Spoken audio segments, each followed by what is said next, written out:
جب تک گاڑی کا سفر ختم نہیں ہوا تب تک وہ بڈھا گاہے بگاہے کبھی رامین کی کمر پر اپنی انگلیاں چلانے لگتا تو کبھی اس کے بازو پر اور کبھی اس کی گردن پر اپنے ہاتھ کی پشت پھیرنے لگتا۔ وہ بیچاری بار بار اس کا ہاتھ اپنے آپ سے پیچھے کر رہی تھی، لیکن اسے اپنی شامت صاف نظر آ رہی تھی۔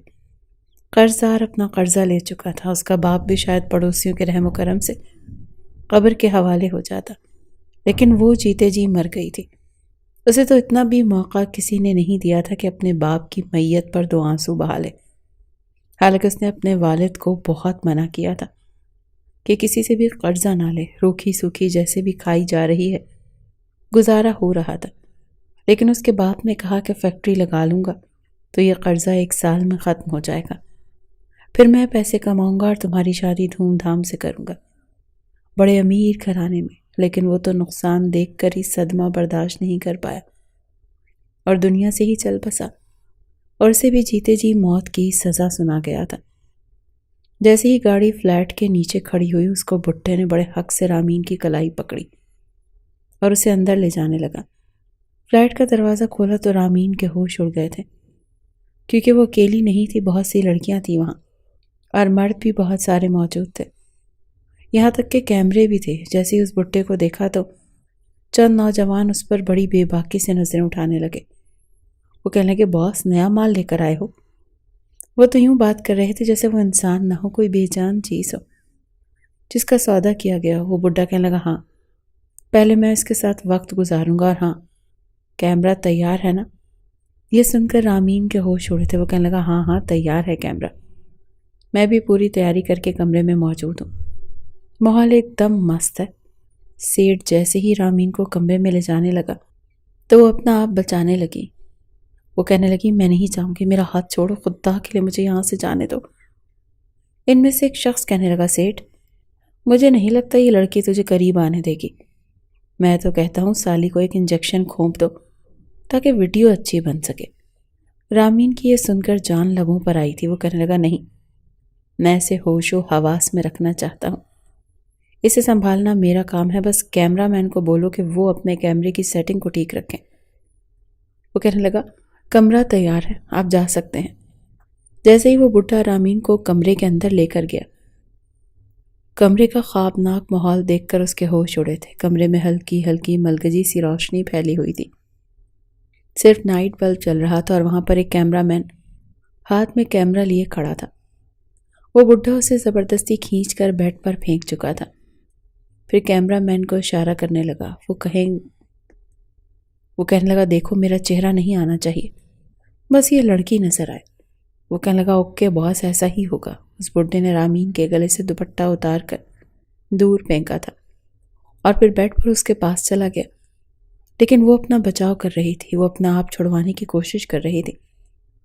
اسی چھینا جھپٹی میں رامین کے کپڑے جگہ جگہ سے پھٹ گئے تھے۔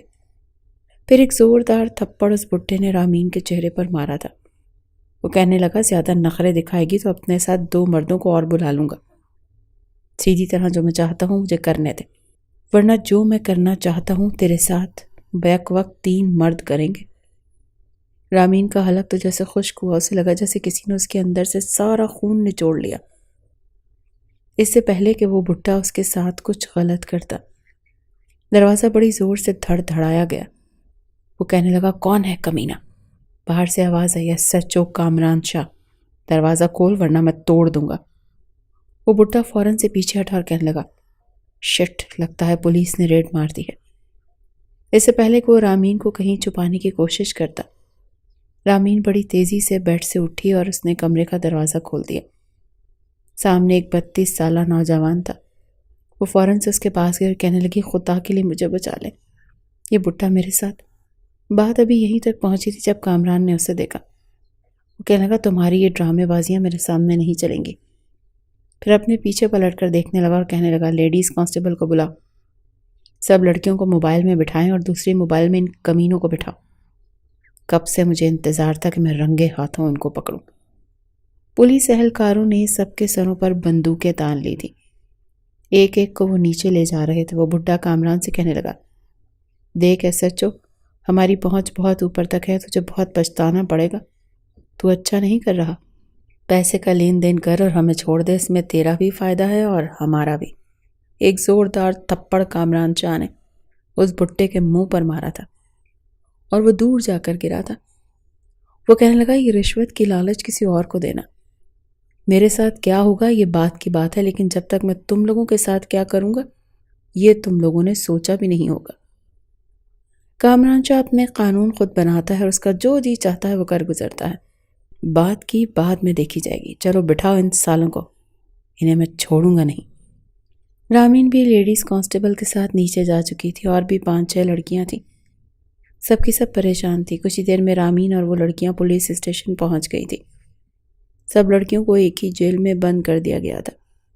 ایک لڑکی کہنے لگی، مارے گئے، ہماری تو وہ مثال ہے کہ آگے کنواں اور پیچھے کھائی۔ رامین اس لڑکی کے پاس آ گئی، وہ کہنے لگی، کیا مطلب؟ اچھا ہوا کہ ہم پکڑے گئے، اب تو یہ پولیس والے ہمیں چھوڑ دیں گے۔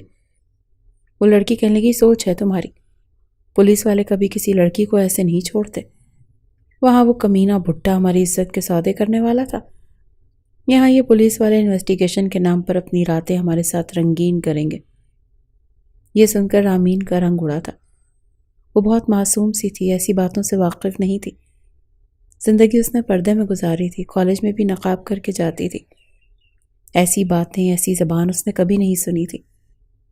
وہ بہت بڑی مصیبت میں پھنس گئی تھی۔ اسے لگا کہ پولیس ان کی خیر خواہ ہے، ان کی مدد کرے گی، لیکن ایسا نہیں ہوا تھا۔ اب وہ اس لڑکی کی بات سن کر پریشان ہوئی تھی کہ پتہ نہیں اب انجام کیا ہوگا۔ کچھ ہی دیر کے بعد ایک ایک لڑکی کو اسی کامران شاہ کے پاس لے کر جایا گیا، اور جیسے جیسے اس کی باری قریب آ رہی تھی رامین کی جان نکل رہی تھی۔ تو اس نے دیکھا جو لڑکی جا رہی ہے وہ واپس نہیں آ رہی، پتہ نہیں وہ SHO لڑکیوں کے ساتھ کیا کر رہا ہے، کس طرح کی انویسٹیگیشن کر رہا ہے کہ وہ واپس ہی نہیں آ رہی۔ صرف وہ اکیلی ہی جیل میں بچی تھی اور دل ہی دل میں اپنے بچاؤ کی دعائیں مانگ رہی تھی کہ جب لیڈیز کانسٹیبل آئی اور کہنے لگی، چلو باہر آؤ، تمہاری باری ہے، وہ یوں تھی کہ اگلا سانس نہیں لے پائے گی۔ اپنے آنسوؤں پر ضبط باندھے وہ اس کانسٹیبل کے ساتھ SHO کامران کے کمرے میں گئی۔ جیسے ہی دروازہ کھولا، کمرے کا AC پورے کمرے کو ٹھنڈا کر چکا تھا۔ کمرے میں SHO کامران کے علاوہ کوئی دوسرا نہیں تھا، کوئی لڑکی نہیں تھی۔ جیسے ہی رامین ڈرتے ڈرتے اندر آئی تو کامران کہنے لگا، دروازہ بند کرو۔ کانسٹیبل نے دروازہ بند کر دیا، لیکن رامین دروازے کے پاس ہی کھڑی رہی۔ وہ کہنے لگا، یہ لڑکی سامنے آ کر کھڑی ہو۔ وہ کہنے لگی، نہیں، میں نہیں آؤں گی، آپ اچھے انسان نہیں ہیں، مجھے پتا ہے آپ میرے ساتھ کیا کریں گے۔ رامین کی بات سن کر SHO کامران شاہ کا دماغ کھول اٹھا تھا۔ وہ فوراً سے کھڑا ہو گیا اور کہنے لگا، مطلب کیا ہے تمہارا لڑکی؟ وہ کہنے لگی، میں جانتی ہوں پولیس والے کیسے انویسٹیگیشن کرتے ہیں۔ وہ قدم قدم بڑھاتا ہوا رامین کے سامنے آ کر کھڑا ہو گیا، کہنے لگا، اچھا کیسے کرتے ہیں، ذرا مجھے بھی تو پتہ چلے۔ وہ کہنے لگی، دیکھیں آپ میرے قریب مت آئیں، مجھ سے دور رہیں، مجھے پتہ ہے آپ اپنی شرٹ کے بٹن کھولیں گے پھر اپنی شرٹ اتاریں گے۔ یہ کہتے کہتے وہ چپ ہوئی۔ کامران کا خون کھول کر رہ گیا۔ وہ کہنے لگا، اچھا۔ یہ کہتے ہوئے اس نے دروازے کو لاک کیا اور اپنے بٹن کھولنے شروع کیے۔ وہ کہنے لگا، بتاؤ پھر کیا کروں گا میں؟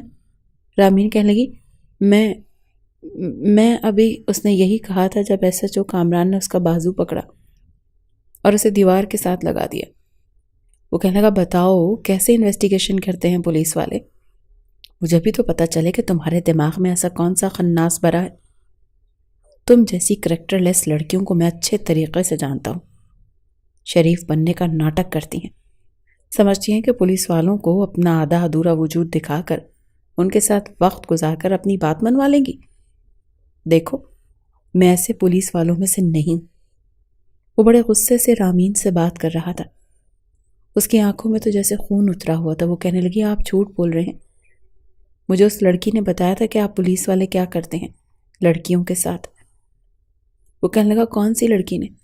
وہ کہنے لگی، وہ جو مجھ سے پہلے آئی تھی۔ وہ کہنے لگا، میں جو کرتا ہوں اسے چھوڑو، پہلے یہ بتاؤ کہ تم کیا کرتی ہو، کب سے اس بڈھے کے ساتھ کام کر رہی تھی، کتنی بار تم نے جسم فروشی کی ہے، مجھے سچ سچ بتاؤ ورنہ میں تمہیں۔ وہ کہنے لگی، میں ایسی لڑکی نہیں ہوں، میں بہت شریف ہوں۔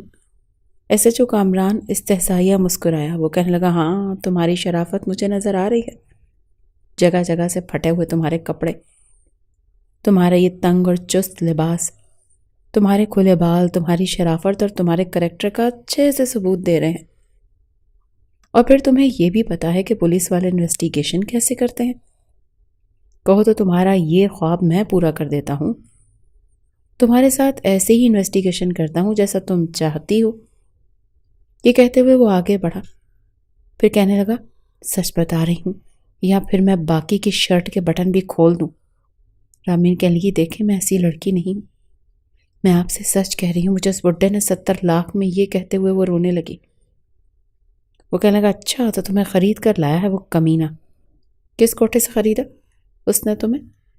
کہاں تمہیں بیچنے جا رہا تھا؟ دیکھو لڑکی، مجھے سب کچھ سچ سچ بتا دو، میں تمہیں چھوڑ دوں گا۔ پچھلی 5 لڑکیوں کو بھی میں چھوڑ چکا ہوں کیونکہ انہوں نے سچ بتایا تھا۔ رامین اسے کیا بتاتی، اسے تو خود بھی کچھ نہیں پتا تھا۔ وہ کہنے لگی، مجھے کچھ نہیں پتا، میں کچھ نہیں جانتی، میں آپ سے سچ کہہ رہی ہوں، مجھے تو ابھی یہ بڈھا لے کر آیا تھا۔ شکر ہے کہ آپ آ گئے، میں نے تو شکر کیا کہ پولیس آ گئی، اب میں محفوظ ہوں۔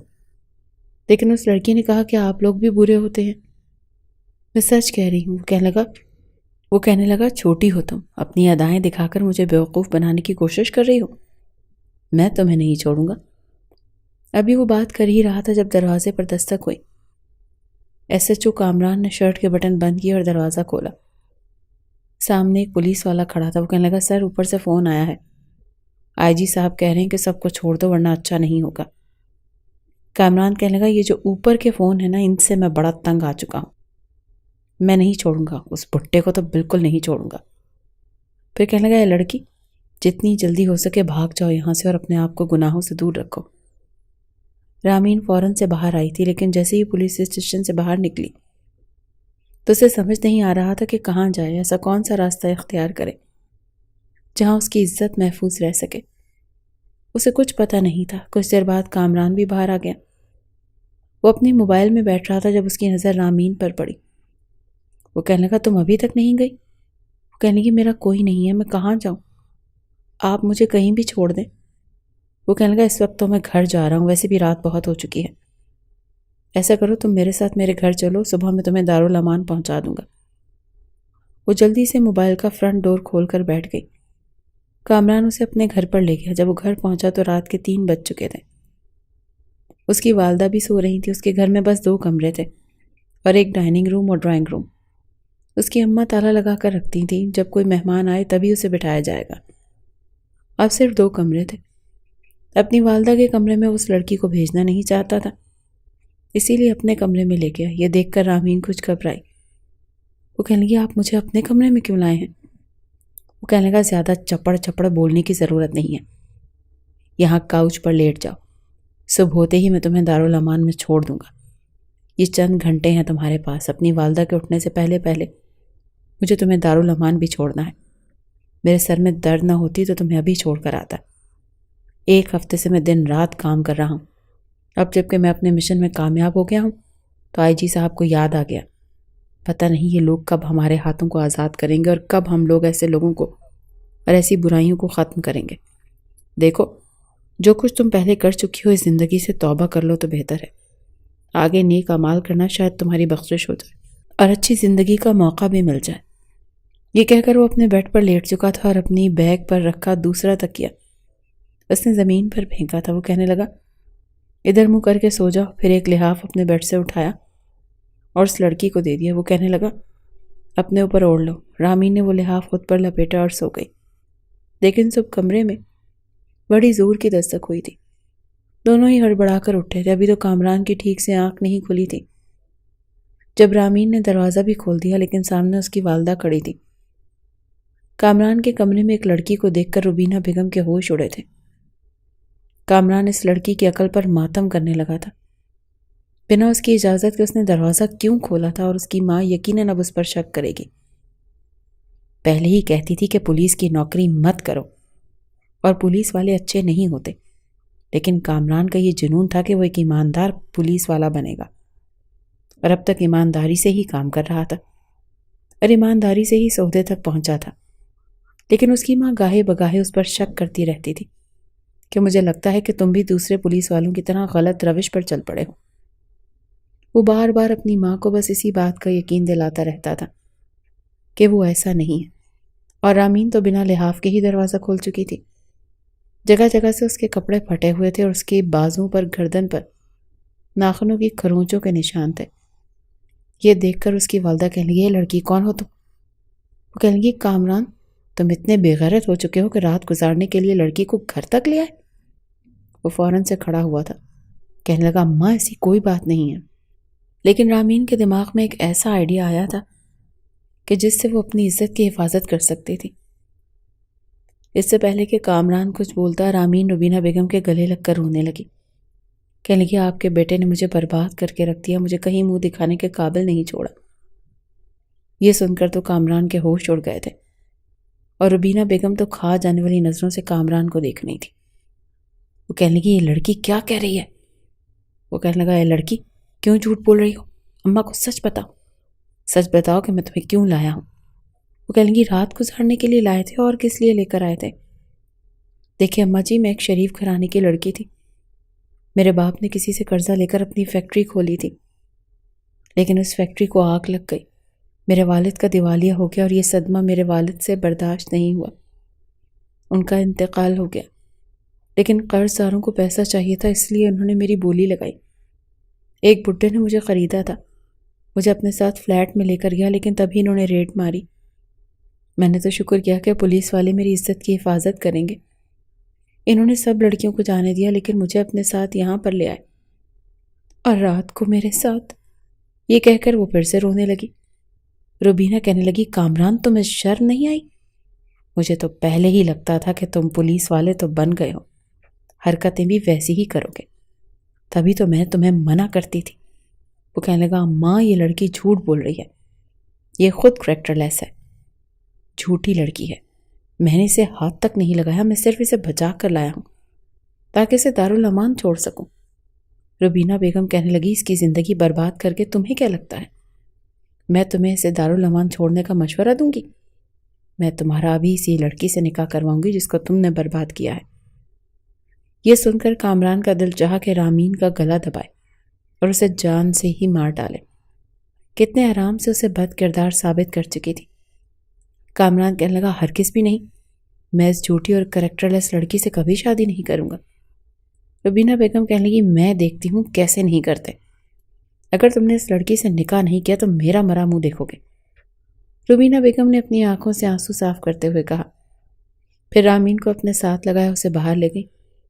کامران تو اپنا سر پکڑ کر رہ گیا تھا۔ کچھ ہی دیر میں روبینہ بیگم نے مسجد کے امام صاحب کو بھی فون کر کے بلا لیا کہ نکاح پڑھوانا ہے۔ وہ مسجد کے امام بھی تھے اور نکاح خواں بھی تھے۔ سچ چند مسجد کے ہی معزز لوگوں کو لے کر گھر پہنچ گئے۔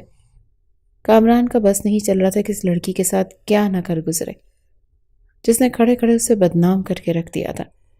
اپنی ماں کے سامنے وہ کچھ کہہ نہیں سکتا تھا، وہ اپنی ماں کی نظروں میں گر چکا تھا۔ دل چاہ رہا تھا کہ اس لڑکی کو اپنے ہاتھوں سے مار ڈالے، اور وہ ایک ایماندار پولیس والا تھا، چاہتا تھا کہ بیوی بھی نیک اور سلجھی ہوئی ہو، لیکن اس لڑکی نے کامران کے ساتھ جو کچھ کیا تھا وہ فراموش کرنے کے قابل نہیں تھا۔ بہرحال اپنی ماں کے سامنے اس نے کچھ نہیں، چپ چاپ نکاح کر لیا۔ لیکن نکاح کے فوراً بعد ہی رامین نے کہا کہ میں ان کے کمرے میں نہیں سوں گی، مجھے ان سے ڈر لگتا ہے۔ وہ جانتی تھی کہ کامران اسے چھوڑے گا نہیں کیونکہ اس نے جھوٹ بولا تھا۔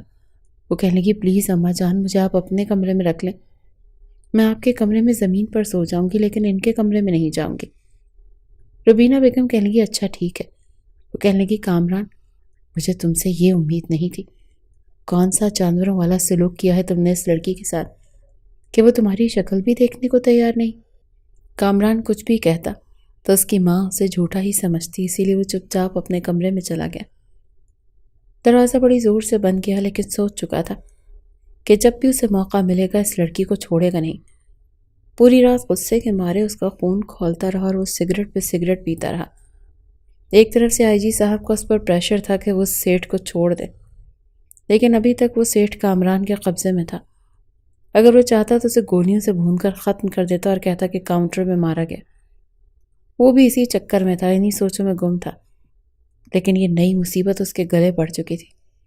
اس سیٹھ کو تو کامران نے آئی جی کے کہنے پر چھوڑ دیا، لیکن جیسے ہی وہ اپنی گاڑی میں کچھ ہی فاصلہ طے کر کے سنسان سڑک پر پہنچا، تو وہیں کامران کی خفیہ نوجوانوں نے اس پر حملہ کر دیا اور اسے مار ڈالا تاکہ برائی ختم ہو سکے، کیونکہ قانونی طور پر ایسے لوگوں کی سزا نہیں دی جاتی۔ اب وہ کافی مطمئن ہو چکا تھا اور اب اسے رامین کو مزہ چکھانا تھا، جو اسے دیکھتے ہی ماں کے پیچھے یوں چپتی جیسے پتہ نہیں اس نے اس کے ساتھ کیا کیا ہے۔ رات کو اسے نیند نہیں آ رہی تھی، سوچا کہ چلو چائے پی لوں۔ جیسے ہی وہ کچن میں آیا تو کھٹ پٹ کی آواز پر اس کے کان چوکنے ہو گئے تھے۔ جب اس نے دیکھا تو رامین اپنے لیے چائے بنا رہی تھی۔ اسے یوں تنہا کچن میں دیکھ کر اس نے جلدی سے تیز قدم بڑھائے اور رامین کی کلائی پکڑ لی۔ وہ بری طرح سے ڈری تھی۔ اس نے چولہا بند کیا تو دوسرا ہاتھ رامین کے منہ پر رکھا تاکہ وہ چلا نہ سکے۔ اسے اپنے حصار میں دبوچا اور اپنے کمرے میں لے آیا۔ رامین تو اس افتاد کے لیے تیار نہیں تھی۔ اپنے کمرے میں لا کر ہی اس نے اسے پیچھے دھکیلا تھا اور کمرے کا دروازہ بند کر دیا۔ وہ کہنے لگا، کیا کہا تم نے؟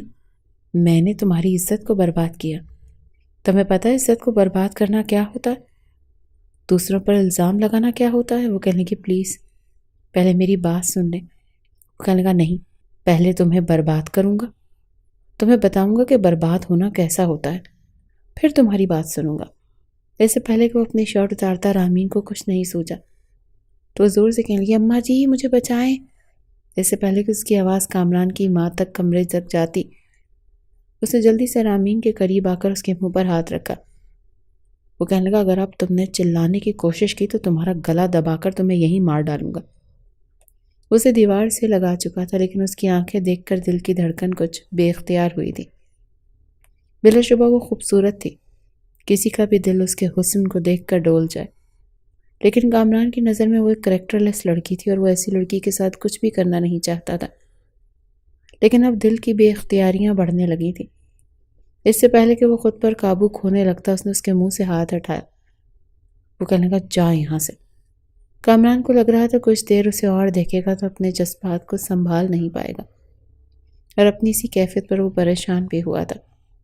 آج تک کسی لڑکی کو دیکھ کر اس کی ایسی کیفیت نہیں ہوئی تھی۔ رامین نے سکھ کا سانس لیا اور فوراً سے کمرے سے باہر نکل گئی، لیکن وہ یہ نہیں جانتی تھی کہ اگلے روز ہی وہ رات ایک بار پھر یوں ہی گزر چکی تھی۔ بار بار اس کی آنکھوں کے سامنے رامین کا سراپا آ رہا تھا۔ آج تک ایس ایچ او کامران شاہ نے تمام تر اختیارات ہونے کے باوجود خود کو ایسی لڑکیوں سے دور رکھا تھا، جہاں تک کہ خاندان کی کتنی لڑکیاں تھیں جو کامران شاہ پر مر مٹتی تھیں، لیکن کامران شاہ نے جب سے ایس ایچ او کے عہدے کو سنبھالا تھا اس پر ذمہ داری پہلے سے بھی زیادہ آ چکی تھی۔ وہ تو سمجھ رہا تھا کہ شاید اب بیٹھ کر خود سے نیچے اور افسران پر حکم چلائے گا، لیکن نہیں، یہاں پر جب تک ہر ایک بات کا جواب دے اسے خود نہ ہونا پڑتا تب تک کوئی بھی کام نہیں ہوتا تھا۔ ہر ایک چیز کی نگرانی اسے خود ہی کرنی پڑتی تھی۔ اب یہ وہ انہی سوچوں میں گم کچھ سوچ رہا تھا جب اسے باہر سے ہنسنے کی آواز آنے لگی۔ رات کے تقریباً 12 بجے کا وقت تھا۔ رات 12 بجے اسے اپنی ماں کے ہنسنے کی آواز آئی۔ وہ حیران رہ گیا، جلدی سے اپنے کمرے سے اٹھ کر باہر آیا۔ تو سامنے کا منظر اس کی سوچ کے برعکس تھا، کیونکہ سامنے اس کی ماں صحن میں یوں بیٹھی ہنس ہنس کر باتیں کر رہی تھی جیسے یہ رات کے 12 نہ ہوں بلکہ دوپہر کے 12 ہوں۔ آخر وہ بات کس سے کر رہی تھی؟ پورے گھر میں بریانی کی بڑی اچھی خوشبو پھیلی ہوئی تھی۔ جیسے ہی انہوں نے کمرے سے کامران کو نکلتے ہوئے دیکھا تو خوشگوار حیرت سے مسکرائیں اور کہنے لگی، ارے بیٹا دیکھو تو صحیح، میری شہزادی بہو کو اتنے مان سے میرے لیے بریانی بنا رہی ہے۔ آج مجھے نیند نہیں آ رہی تھی، میں نے اس لڑکی سے کہا کہ میرا اس وقت پتہ نہیں کیوں بریانی کھانے کو جی چاہتا ہے۔ اس نے فوراً اٹھ کر بریانی بنانا شروع کر دی۔ یہ سن کر کامران کے ماتھے پر بل پڑ چکے تھے۔ وہ اسے صرف اور صرف حقارت اور تلخی سے ہی دیکھ رہا تھا۔ اس کا کوئی بھی کام صرف اور صرف منافقت ہی لگتا تھا۔ کچھ دیر بعد بریانی بن کر تیار ہو چکی تھی۔ خوشبو ایسی تھی کہ کامران کا بھی جی چاہ رہا تھا کہ وہ بھی کھائے، لیکن ذہن میں بار بار یہی سوالات آ رہے تھے کہ وہ کوئی شریف لڑکی نہیں بلکہ بازاری لڑکی ہے۔ اس جیسی لڑکیاں بھلا گھر کی عزت کیسے بن سکتی ہیں؟ وہ تو اپنی ماں کو بھی یہی کہنا چاہتا تھا کہ اسے صرف جھاڑو پوچھا ہی کروایا کریں، اپنے گھر کے کام خود کیا کریں، لیکن پھر اس سوچ کر خاموش ہو جاتا، کیونکہ اس کی ماں تو اس کی اس بات پر اسے ہی سنانے والی تھی۔ جب زبردستی اس کی ماں نے وہ بریانی ایک چمچ ڈالی تو وہ تو جیسے دیوانہ سا ہو چکا تھا۔ تھوڑی سی بریانی پلیٹ میں ڈال کر کمرے میں چلا گیا۔ ایک ہی نظر اس نے کامران کو دیکھا اور پھر ایک گہری سانس خارج کر کے رہ گئی۔ کچھ دیر بعد ہی کمرے میں گئی تو روبینہ بیگم خراٹے مار کر سونے لگی۔ وہ اپنی آنکھیں کھول کر چھت کو تکنے لگی۔ آنکھ سے بے ساختہ آنسو گرنے لگے تھے، ایک خوف سا اس کے دل میں ابھرنے لگا تھا۔ اس نے جس شخص پر الزام لگایا تھا وہ کوئی اور نہیں بلکہ ایک ایس ایچ او تھا۔ اگر کسی روز روبینہ بیگم اس گھر سے گئیں تو نہ جانے وہ ایس ایچ او کیا کرے گا، یہ سوچ کر وہ گھبرا جاتی تھی۔ بار بار ذہن میں کئی طرح کے خیالات آ رہے تھے۔ اس نے کامران شاہ سے بے تحاشا خوف آ رہا تھا۔ نیند آج اس کی آنکھوں سے کوسوں دور تھی۔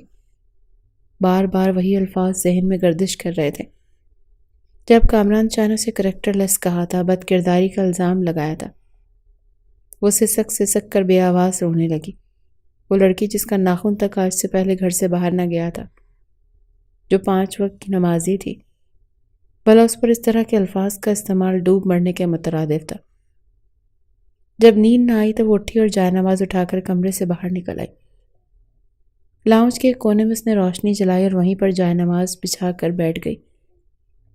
کتنی ہی دیر اپنی اس حالیہ زندگی پر وہ اللہ تعالیٰ سے بات کرتی رہی، روتی رہی۔ اس کی سسکیاں کامران شاہ کے کانوں تک بھی پہنچی تھی۔ کمرے سے اٹھ کر باہر آیا تو اسے یوں روتا دیکھ کر اس کے ماتھے پر بل پڑ چکے تھے۔ چلتا وہ اس کے پاس چلا آیا اور پھر کچھ دیر اسے دیکھتا رہا۔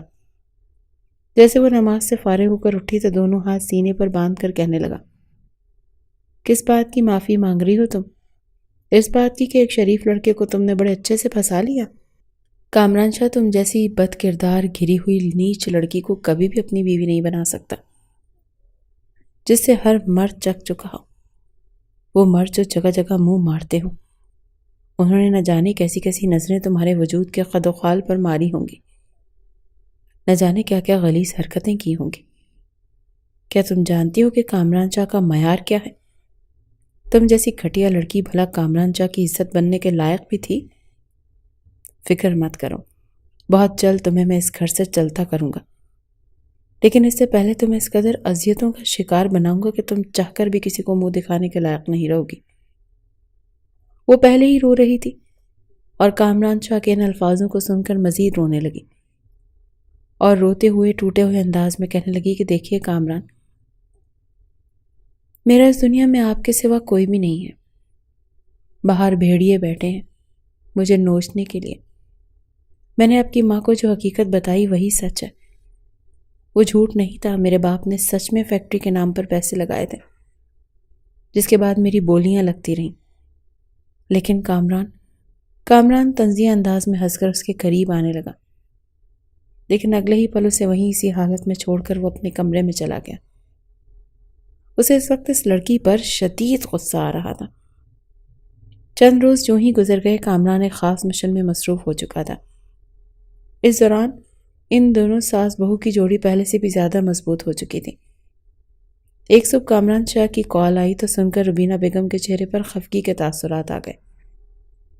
جب رامین نے دیکھا تو پوچھنے لگی، آنٹی سب خیریت تو ہے؟ وہ کہنے لگی، بیٹا دعا کرو۔ میرے بیٹے نے آج سے پہلے مجھے کبھی بھی نہیں کہا کہ دعا کرنا میرے یہ مشن کامیاب ہو جائے۔ یقیناً بہت سخت معاملات ہیں، وہ بہت بڑے گروہ کو پکڑنے والا ہوگا، دعا کرو کہ سب خیر ہو۔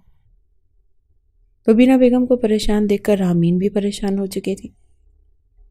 دل ہی دل میں دعا کرنے لگی کہ کامران کو کچھ بھی نہ ہو، وہ پہلے کی طرح اپنے اس مشن میں بھی کامیاب ہو کر لوٹے۔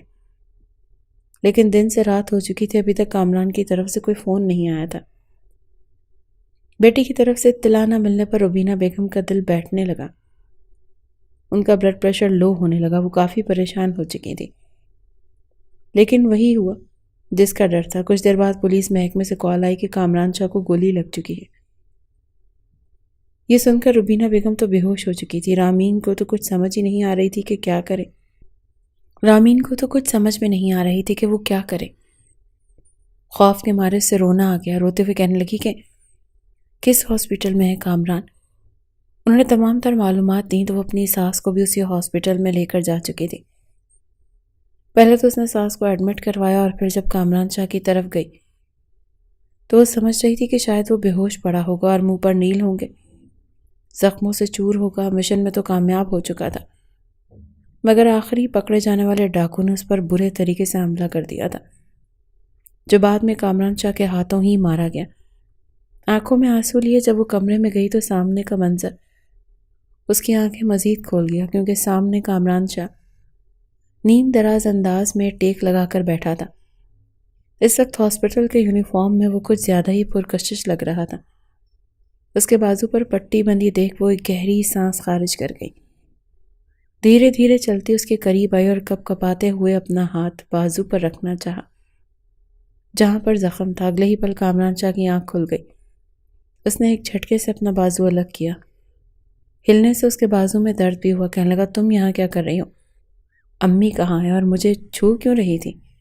دور ہٹو، شاباش۔ کامران شاہ کے منہ سے یہ سن کر وہ ایک جھٹکے سے دور ہوئی۔ کپ کپاتی ہوئی آواز میں کہنے لگی، آپ ٹھیک تو ہیں نا؟ آپ کو زیادہ درد تو نہیں ہو رہا؟ وہ پولیس والے بھائی تو کہہ رہے تھے کہ آپ کو 3 گولیاں لگی ہیں، کاندھے پر، بازو پر 2، ایک ساتھ۔ وہ بچوں کی طرح منہ بنا کر روتے ہوئے بول رہی تھی، اور کامران شاہ اسے حیرت سے دیکھ کر کہہ رہا تھا، گولیاں مجھے لگی ہیں، تم کیوں رو رہی ہو بلا وجہ؟ میرے سامنے یہ ہمدردیاں بٹورنے کی ضرورت نہیں، سمجھی؟ امی کو تو کچھ نہیں بتایا، امی ٹھیک ہے نا؟ وہ فکر مندی سے پوچھنے لگا تو آنکھوں میں آنسو صاف کر کے کہنے لگی، ٹھیک ہیں، وہ ساتھ والے روم میں ایڈمٹ ہیں، انہوں نے ہی آپ کی گولی لگنے کی خبر سنی تھی، کافی پریشان ہیں۔ یہ سن کر تو کامران شاہ نے فوراً اپنے بازو پر لگی ہوئی ڈرپ کو ایک جھٹکے سے اتارا۔ ڈرپ کی دوا اور خون ایک ساتھ فوارہ بن کر باہر نکلا تھا۔ کامران کے سوالانہ انداز پر تو رامین ہڑبڑا چکی تھی۔ وہ فوراً اپنی ماں کے پاس گیا، بھلے ہی تکلیف میں تھا، درد میں تھا، لیکن اپنی ماں کو کہنے لگا کہ مجھے کچھ بھی نہیں ہوا، گولی تو صرف بازو کو چھو کر گزری ہے، میں بالکل ٹھیک ہوں۔ روبینہ نے جب اسے اپنے سامنے دیکھا تو روتے ہوئے اپنے بیٹے کو گلے لگا لیا۔ ڈاکٹر نے اسے 2 دن ہاسپٹل میں رہنے کو کہا تھا، لیکن اپنی ماں کی خاطر وہ گھر آ گیا تاکہ وہ پریشان نہ ہو۔ اپنی ماں کے سامنے خود کو ٹھیک دکھاتے ہوئے وہ شدید کمزوری کا شکار ہو چکا تھا۔ کچھ دیر اپنی ماں کے ساتھ رہا، مگر جیسے ہی اپنے کمرے میں آیا تو اچانک اس کے قدم لڑکھڑانے لگے۔ رامین نے آگے بڑھ کر فوراً بازو پکڑا تھا۔ اس کا وجود اس وقت آگ کی طرح جھلس رہا تھا۔ وہ اسے بازو سے پکڑ کر کمرے میں لے جانے لگی تو کہنے لگا، چھوڑو مجھے کوئی ضرورت نہیں ہے ہاتھ لگانے کی۔ شاید دوا کا بھی اثر تھا اور کچھ بخار کی وجہ سے منہ میں بڑبڑانے لگا۔ کہنے لگا، تم جیسی لڑکی مجھے چھونے کا حق نہیں رکھتی، تم گندی ہو، بری ہو، میں تم جیسی لڑکیوں پر تھوکنا بھی پسند نہیں کرتا۔ وہ مسلسل بولے جا رہا تھا۔ جب اس نے اپنے کردار پر یہ الفاظ سنے تو اس نے کامران کو جھٹک دیا اور غصے میں کہنے لگی، بس بہت بول دیا آپ نے، آپ کو شرم نہیں آتی کہ آپ میں انسانیت موجود نہیں ہے؟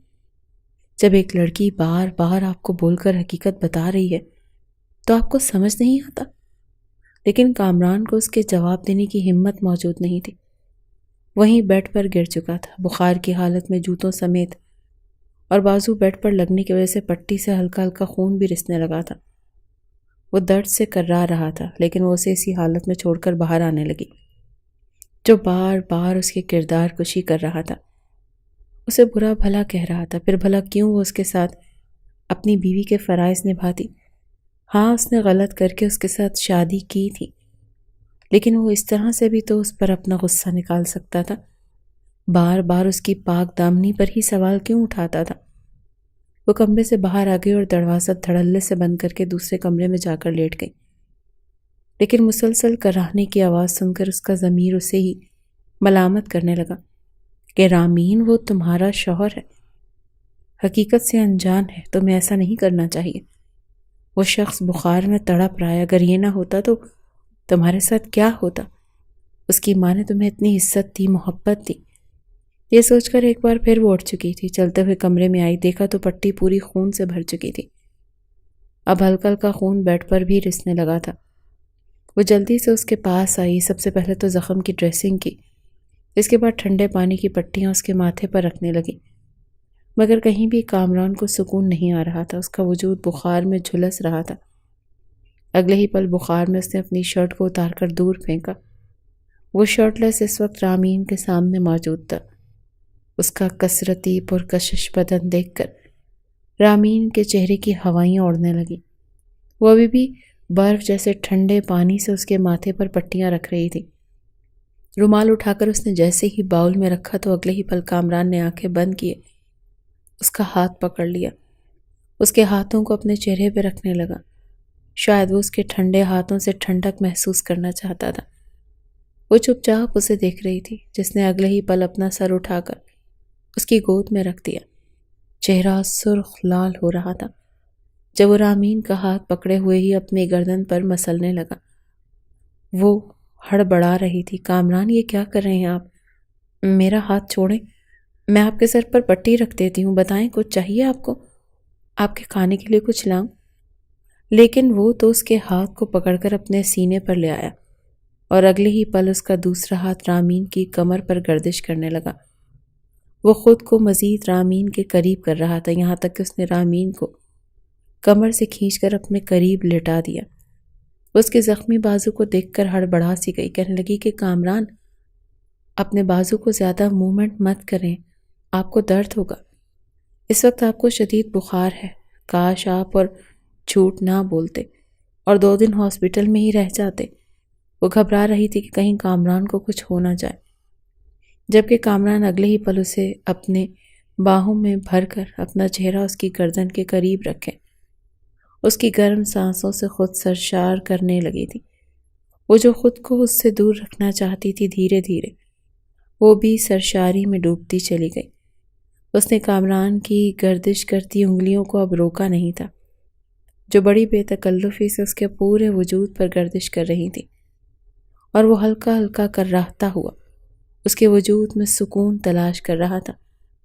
کچھ دیر بعد ہی اس کا بخار ٹھنڈا پڑا تو وہ وہیں سو چکا تھا، اپنی باہوں میں ہی رامین کو جکڑے۔ اگلی صبح جب کامران کی آنکھ کھلی تو طبیعت قدرے سنبھل چکی تھی۔ اپنے قریب سوئی رامین کو دیکھ کر ایک پل کو اس کی آنکھیں پھٹی کی پھٹی رہ گئیں۔ پہلے تو اسے ایسا لگا کہ شاید یہ خواب ہے، لیکن آنکھیں کھول کر اس نے ایک بار پھر ان مناظر کو دیکھنا چاہا۔ اس کے بال کھلے تھے، چہرے پر تھکان کے آثار تھے، دوپٹہ کہیں دور پڑا تھا اور وہ اس کے دوسرے بازو پر سر رکھے بے خبری سے سو رہی تھی۔ کامران شاہ کا دل تو بڑے زوروں سے دھڑکنے لگا۔ اگلے ہی پل خود ہی اس نے اپنا ہاتھ اس کے چہرے پر کیا اور اس کے چہرے پر پھیلے ہوئے بالوں کو ہٹا کر وہ اس کے حسن سے ایک بار پھر سرشار ہونے لگا۔ اس سے پہلے کہ وہ اپنی حدود پھلانگتا اور اپنے لب اس کے لبوں کے قریب کر جاتا، وہ ہڑبڑا کر اٹھ بیٹھی، گھبراتے ہوئے کہنے لگی، اٹھ گئے کامران؟ فوراً کامران پیچھے ہٹا، کہنے لگا، ہاں اٹھا ہوں، نظر نہیں آ رہا کیا؟ تم میرے کمرے میں کیا کر رہی ہو؟ میرے بیڈ پر، میرے پہلو میں؟ کیا ارادے تھے تمہارے؟ ایک مرتبہ تو الزام لگا چکی ہو، اب کیا اس لیے پاس تھی کہ کچھ بڑا کر سکو؟ رامی نے اس کی جلی کٹی باتیں سن کر جی بھر کر پریشان ہوئی تھی، چپ چاپ اٹھ کر کمرے سے باہر چلی گئی۔ مگر اس نے جس طرح دونوں ماں بیٹی کی خدمت کی تھی، روبینہ بیگم تو اس کے صدقے واری جانے لگی تھی۔ کہنے لگی، اگر خاندان میں بھی کوئی لڑکی دیکھ لے تو ایسی کبھی بھی ہماری یوں خدمت نہ کرتی جس طرح اس لڑکی نے کی ہے۔ کامران چپ چاپ اپنی ماں کی بات سن کر ایک گہری سانس خارج کر گیا۔ اسے اس وقت جو لڑکی اپنی ماں کے منہ سے اچھی تو لگ رہی تھی، لیکن جس حالت میں اسے یہ لڑکی ملی تھی، ذہن میں یہ بات گھر کر چکی تھی کہ یہ لڑکی اچھے کردار کی نہیں ہے۔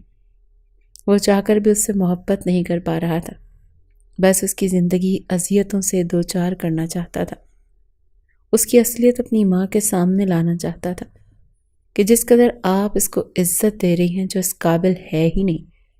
دل میں وہ اس سے محبت چاہتا تھا، لیکن اندر ہی اندر وہ اپنے معیار کو اتنا گرتا برداشت نہیں کر سکتا تھا۔ یہ کامران شاہ کی کیسی لڑکی کو اپنی عزت بنائے، اس پر محبت نچھاور کرے جو پہلے سے ہی کتنے ہی لوگوں کے ساتھ۔ اس سے آگے تو کچھ سوچ بھی نہیں سکتا تھا۔ آج تک اس نے کسی لڑکی کی طرف آنکھ اٹھا کر نہیں دیکھا تھا۔ اس روز وہ سارے کام نمٹا کر نہانے کے بعد باتھ روم گئی تو شاور کام نہیں کر رہا تھا، شاید اس میں کچرا آ چکا تھا۔ روبینہ کہنے کی، بیٹا اپنے کپڑے لے جاؤ، جا کر کامران کے کمرے میں نہا لو۔ ویسے بھی وہ کون سا گھر ہے، طبیعت بحالی کے بعد وہ دوبارہ سے اپنی ڈیوٹی جوائن کر چکا تھا۔ وہ جھجکتے ہوئے اپنے کپڑے لے کر کامران کے کمرے میں چلی گئی۔ اس نے فریش ہونے کے بعد بالوں کو یوں ہی کھلا چھوڑا اور تولیے سے صاف کر دی۔ گنگناتی جیسے ہی باہر نکل کر آئی تو سامنے کا منظر دیکھ کر ہڑبڑا چکی تھی۔ کیونکہ سامنے ہی بیڈ پر کامران اس وقت اپنے جوتے ایک طرف رکھ رہا تھا۔ جیسے اس کی نظر رامین پر پڑی تو اس کی آنکھیں وہیں کھلی کی کھلی رہ گئیں، لیکن وہ نظریں چرا کر اس کے کمرے سے جانے لگی تو کامران نے اسے روک لیا۔ کہنے لگا، کہاں جا رہی ہو؟ یہیں رکو، آج تو بڑی نکھری نکھری لگ رہی ہو۔ خیریت؟ اتنی رونق تمہارے چہرے پر کس لیے ہے؟ وہ شوق انداز میں بولا۔ وہ ہڑبڑا گئی، کہنے لگی، نہیں ایسی تو کوئی بات نہیں، میں تو بس ابھی نہا کر باہر نکلی ہوں۔ وہ قدم بقدم چلتا ہوا اس کے قریب آیا اور اگلے ہی پل اس کی کمر میں ہاتھ رکھ کر اپنے قریب کر چکا تھا۔ کہنے لگا، آج رات میں تمہارے ساتھ رنگین بنانا چاہتا ہوں۔ یہ سن کر اس کے چہرے کی ہوائیں اڑی اور کہنے لگی، مجھے ایسا کچھ بھی نہیں کرنا آپ کے ساتھ۔ وہ خود کو چھڑوانے لگی تو اسے مزید قریب کر چکا تھا۔ کہنے لگا کہ کیوں؟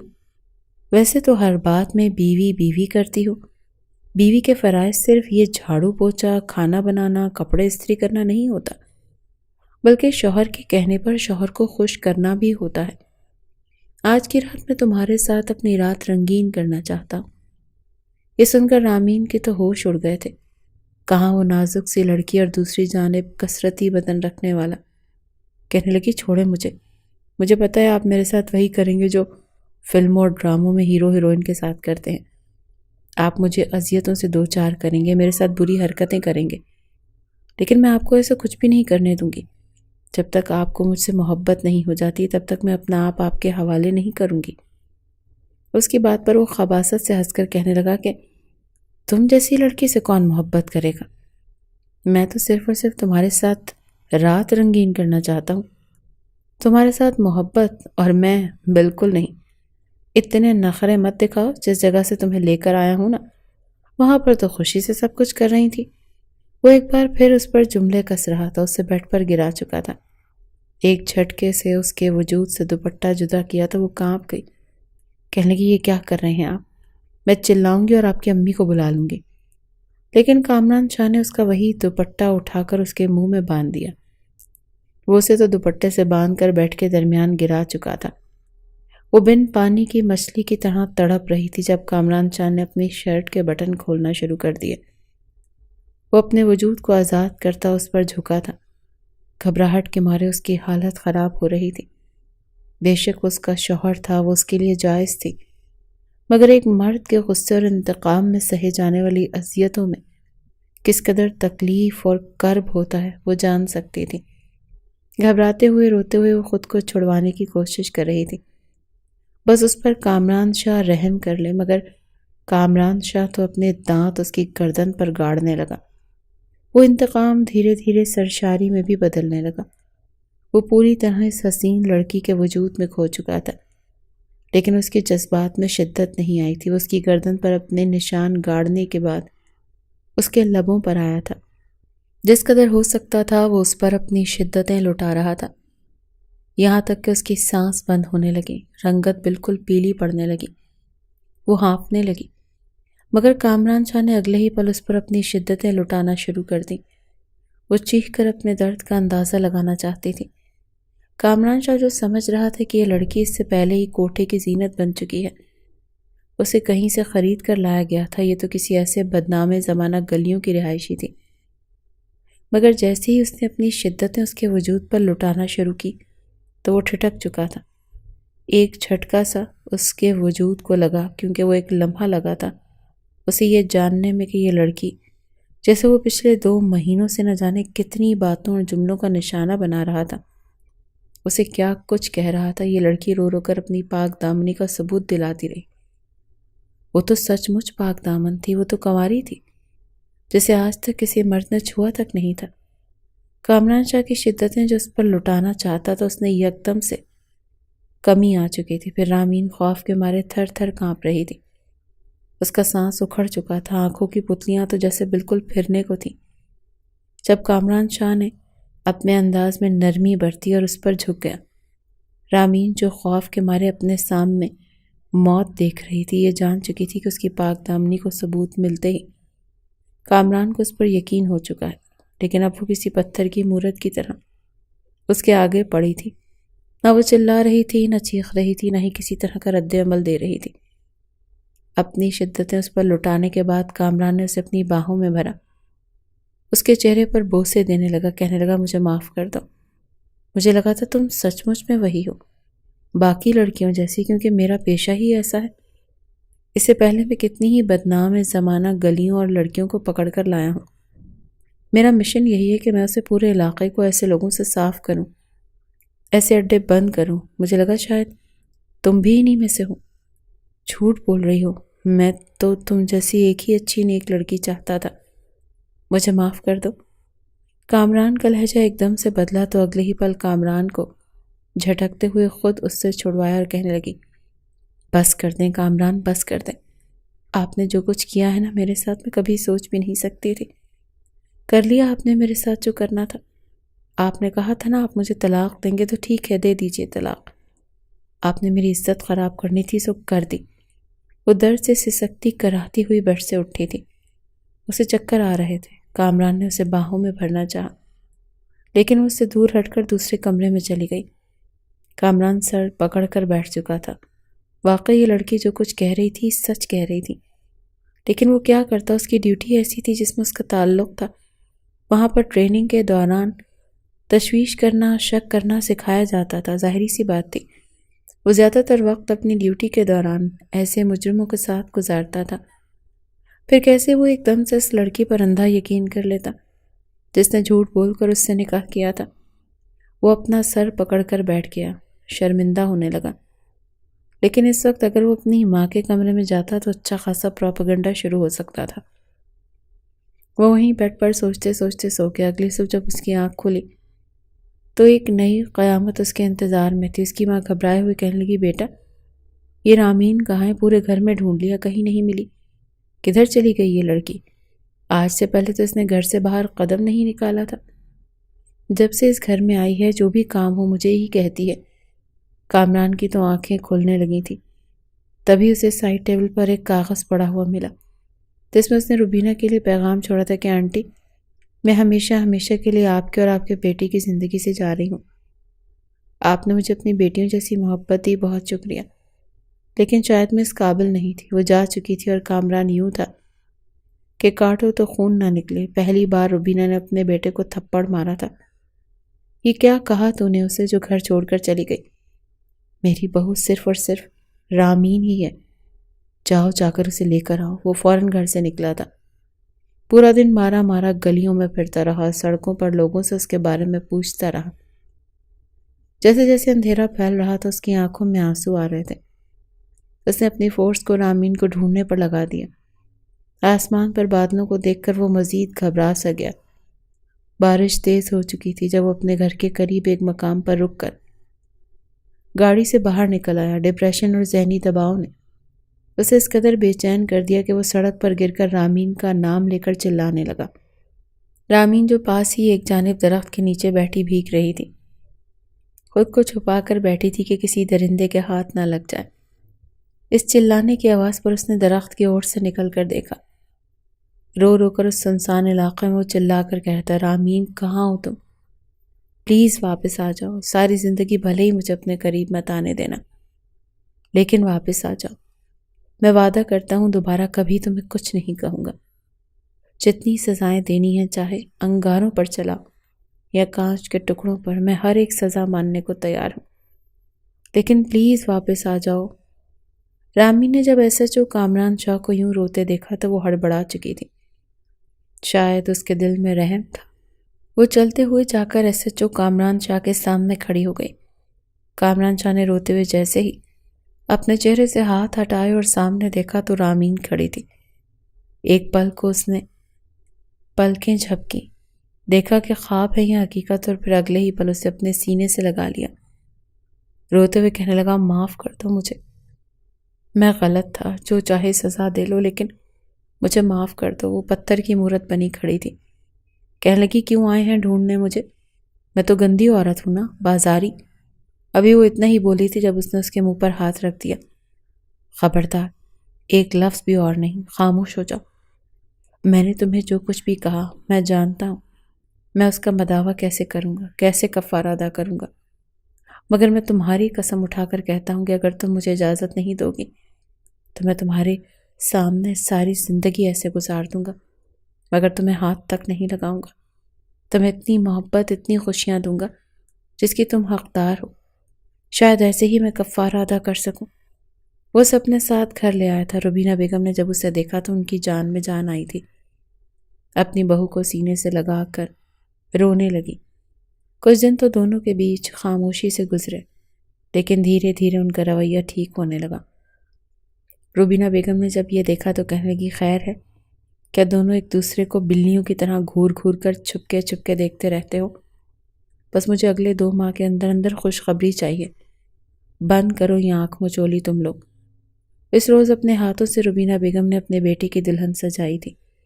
وہ بالکل دلہن کی طرح تیار کروا کر کمرے میں بٹھا چکی تھی۔ کامران جب ڈیوٹی سے واپس آیا تو اسے اس کے کمرے میں جانے نہ دیا۔ روبینہ بیگم نے اسے ایک عمدہ سفید کرتا پہننے کو دیا اور اپنی خاندانی انگوٹھی نکال کر اس کے حوالے کرتے ہوئے بولی کہ جا کمرے میں، اور خبردار جو مجھے کسی بھی طرح کی شکایت ملی تو۔ کامران نے جیسے ہی دروازہ کھولا تو سامنے وہ دلہن بنی مسکراتے ہوئے اسی کا انتظار کر رہی تھی۔ وہ تو جیسے لمحوں میں قید ہو کر رہ گیا تھا۔ کچھ دیر تو محبت بھری باتیں ہوتی رہیں اور پھر وہ اسے اپنی باہوں میں بھر کر اپنا آپ اس پر وار چکا تھا، اور آمین تو جیسے اس کی سانسوں میں اپنی سانسیں شامل ہوتا دیکھ کر